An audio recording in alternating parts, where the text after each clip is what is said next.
This is HP Tirana, 1967. So they were the first Holden Tiranas. They're based on the Vauxhall Aviva. So Vauxhall was another maker under the GM brand. So this was made, I think, in Adelaide. It's Grecian white. So this was donated to the museum probably 30 years ago. So it's been here a long time. It was hidden away in that room with collecting dust and all that. So yeah, it's a good little example. Well, you don't see many HBs around anymore. No, you don't. So the little a four-cylinder. It's a two-door. So you had a four-door as well, and you had a Bradham Special as well, which had twin carbies and all that, sports version. So in this room here, we call it our Australian-made room. We opened this. This used to be a storage room, so we moved all the stuff into there, put racking, so we could display stuff, but what we used to do in Australia. So we did this when we were in COVID lockdown. So we picked up the old Hills hoist, which was an Australian item. All the white goods in here, the fridges, the stoves, the washing machine is all made by Holden, Frigidaire, which they were in Dandenong. So we used to make a lot of stuff in Australia. So all this stuff is Australian made. We've even got some beer cans from the beer shed. They were from the Commonwealth Games in Brisbane many years ago. So all the tin stuff and jars, it's all made in Echuca at a Simplot. So yeah. All right, here you've got a A9X 4-door. So we get so many people. You know, a lot of people think A9Xs are 2-doors. That's not correct. Just rounding off figures, they built about 500 A9Xs, and 300 of them were 4-doors and 200 of them were 2-doors. But this is a specially built race car, so it's never been a road car. So it was Holden built, I think, about 33 of them. A9Xs for racing only, so they're a lighter body, they're a stronger body, and out of that 33 they only built 8 4-doors. So this is a very rare car, and when Peter Brock won Sandown in the A9X, it was a 4-door. So there you go. There you go, there's a bit of trivia for you folks. So, obviously not going up for auction. No, private collector. I think this came 6th at Sandown, I think. Yeah, he's got both cars. He's got the 2-door and the 4-door. Yeah, you can see them both there. The 2-door has just been rebuilt. Had a really big accident. Yeah. All right. Motor racing heritage right there. So we've got a few Sandman surfboards. So they've been on loan to us.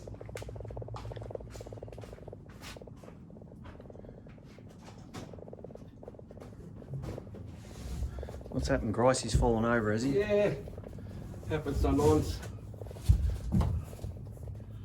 It's lost its shape. The heat. Yeah. Doesn't want to do it. That'll do. That'll do. There you go, Gricey. Do you like the old filler at the back here? Yep. Hook up your churn. Yeah.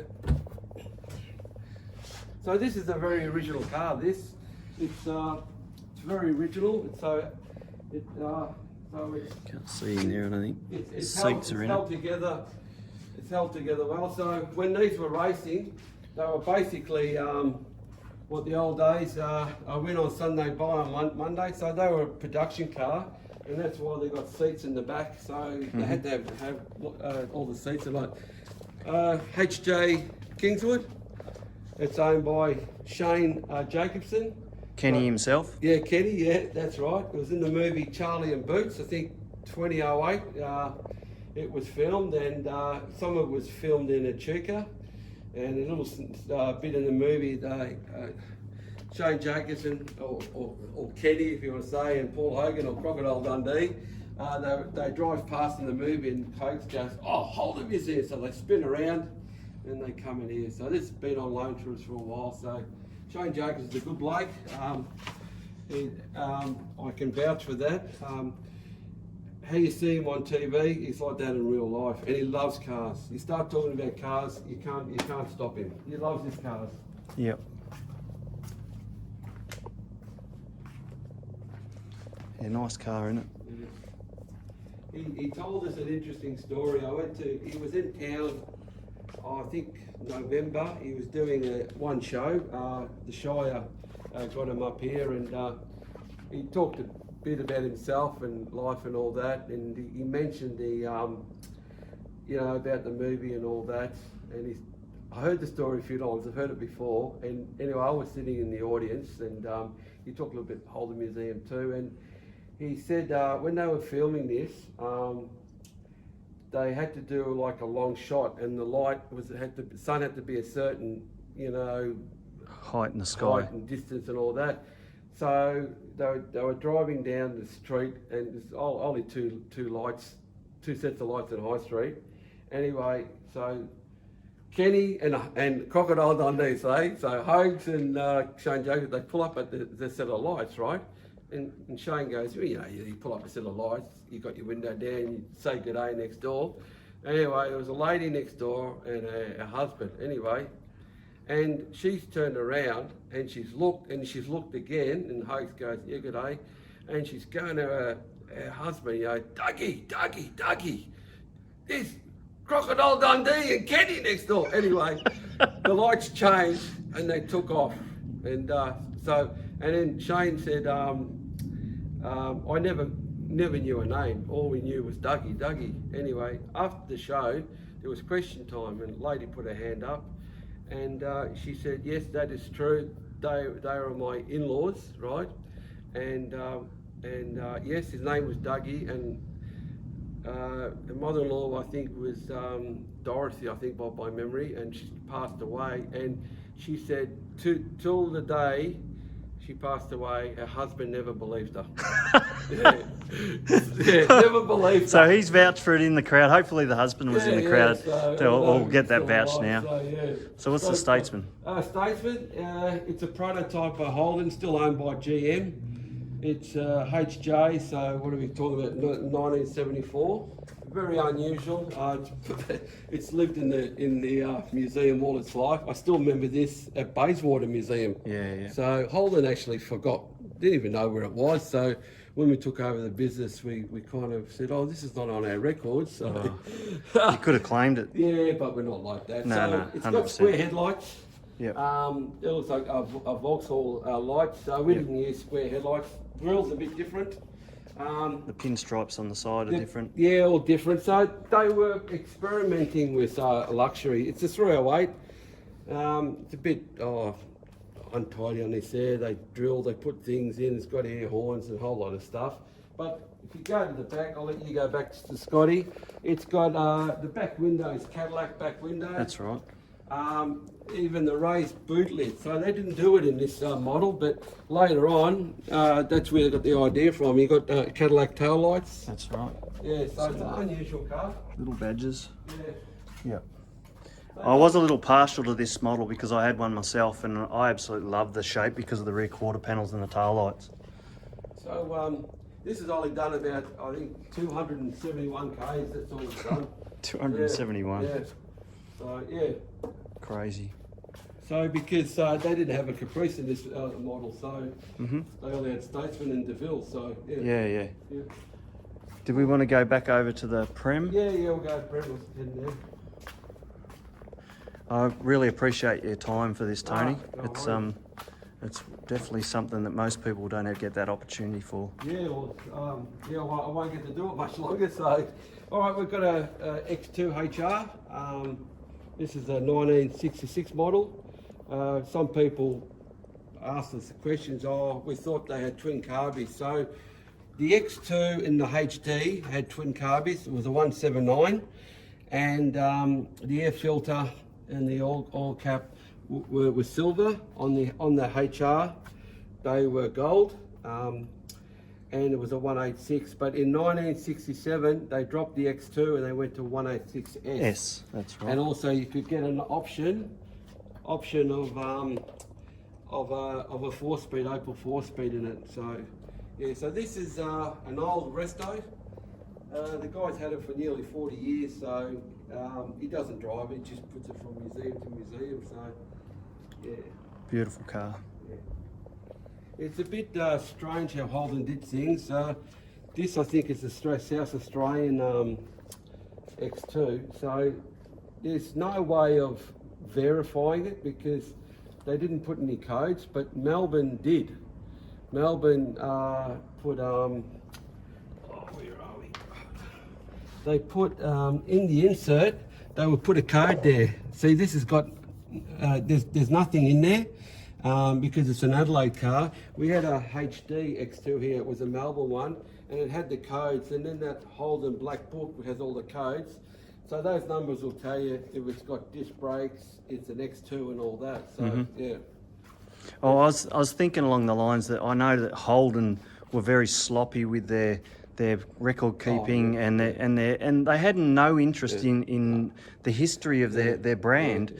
Well, and now here we are all these years down the track and we're, everyone's still second guesses, whereas in Ford were a lot more meticulous with the way that they documented stuff, and I'm pretty sure you can go back to some of the really early stuff in 30s and that and still find documentation on their Fords. You know, Ford, like in GTs and all that, they know how many made, how many this colour, how many that colour. They're good time of date. But in today's terms, I'm going to say there's more GTs on the road than actually were ever made. Oh yeah, because everyone's got a GT these days. Oh, and Howies, so many Howies. There's about 5,000 now. Anyway, that's another story for the So this one is the first of the Monaros, the HK. So they're all HK TG were all 2 doors. So this is 327. This has a Bathurst pack. So it's got the big tank in it, the 4-speed, the tram rods. So it's painted in silver mink. So the chap that found it on the side of the road. I think it was painted yellow, and he found it and did it up, and unfortunately didn't have the motor in it, so it hasn't got the correct 320. It has a 327. He's put one in. It's the right series, but it's not. It hasn't got. It's not the engine it came out with, but it's bloody close to it. And if you can notice on the windscreen, this one's for sale, unreserved at the auction. So, if you want a Monaro, get to the auction. And he's bringing in I haven't seen it, a HG Monaro, Holden V8 in it, and I think it's a bit of a patina, I think, unrestored. This one, I'd love this one in my garage, in my shed. No, in my garage. No, garage, this is finished. You just get in and drive this one, you don't build it. Yeah, so this one, this is unrestored. It's got about 70,000 miles in it. It's assembled in South Africa. So the HT, they were still called Monaros. When they went to the HG, they'd call them SS Chevys. They changed the front, that's right. twin SS headlights Chevelle. and all that. Yep. A lot of South African cars had the vinyl roof because they weren't popular in Australia. The chap found it over there. He found it from the original owner. Very, very interesting colour. It's not. It's not that original. It's not our Monaro colour. What do they call that? Electric blue, the original Monaro? Oh yeah, something like that. But I think this is more of a HQ colour. I think their colours were later. Yeah. So the radio dial's South African. It's got the cartridge player in it, and also on the belt buckles, it's got GM South Africa on it. So unlike the Australian built cars have all the compliance plates in the engine bay, the compliance plates are down here on this pillar. On the pillar. And they're in English and Afrikaans. Oh, yeah. So even on the brake booster, it's in English and Afrikaans. So it's a very original car. The only thing, it's got extractors on it, but the original headers are in the boot. Not for sale. No, not for sale. See, it's another South African thing, and it's got red reflectors on the back. When it came to us, it was still registered, so legally you could have driven it on the road. So if you look here, the aerial's on this side. Oh, yeah.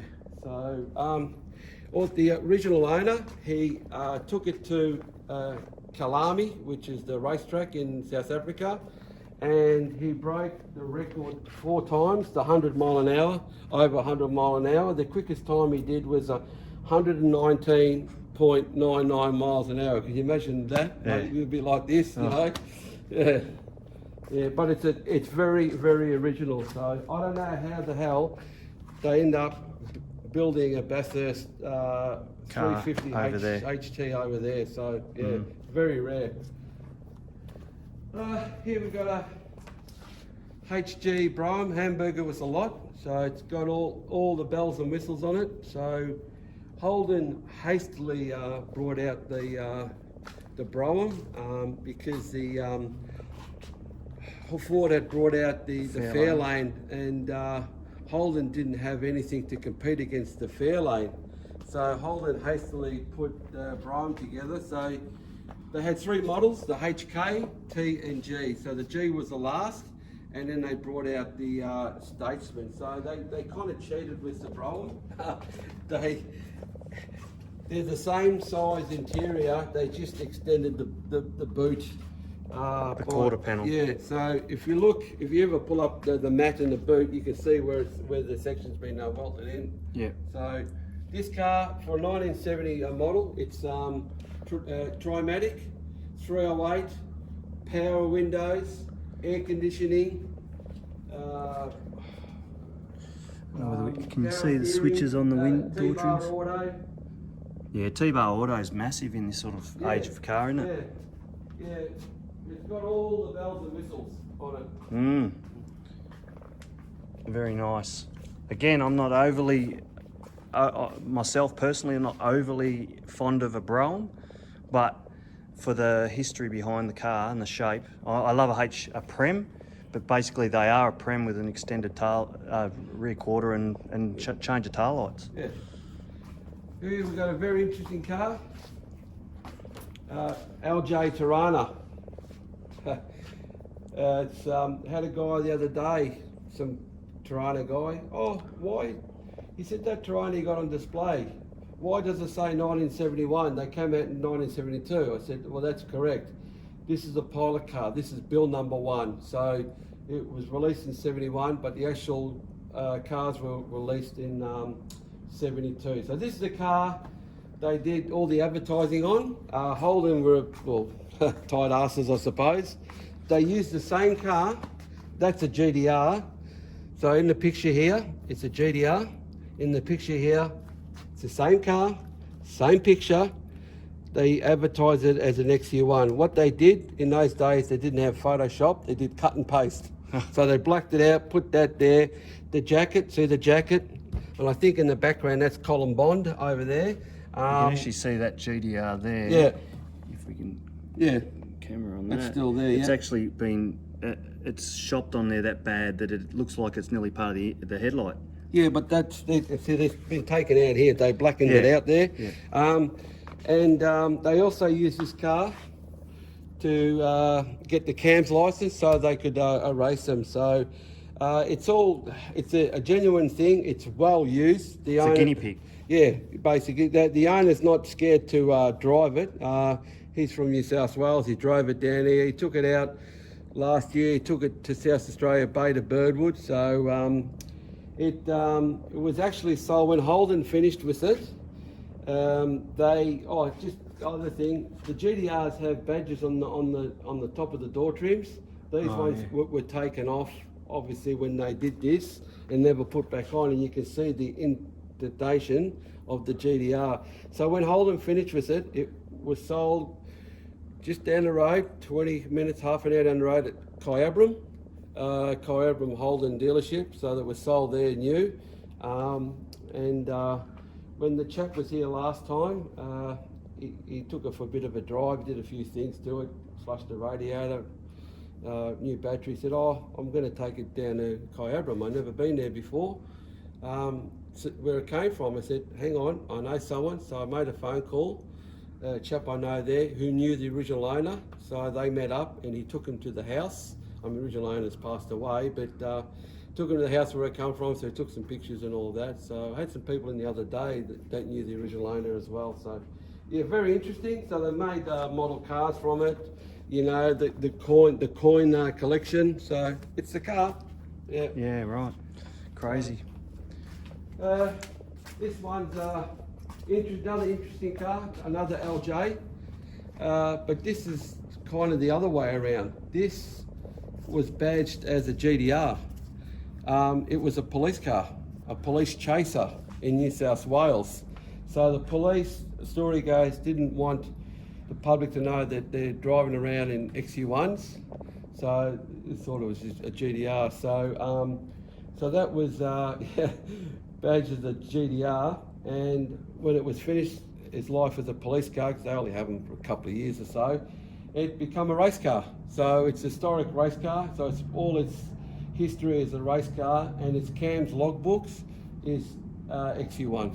So it's logged as an XU1 race car. So yeah, and it's still got the GDR badges on the doors, on the trims. Where this one's missing. This is the genuine item, and this one, yeah. Yeah, so there you go.